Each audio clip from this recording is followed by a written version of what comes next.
Here it is. You got it. Child abduction.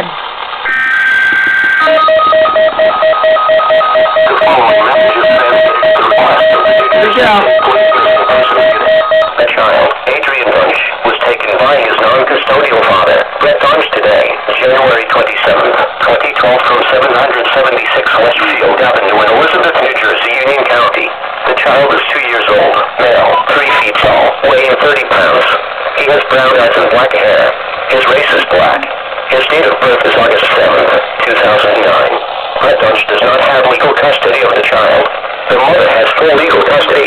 The child, Adrian Bunch, was last seen wearing a green jacket, beige shirt and blue jeans.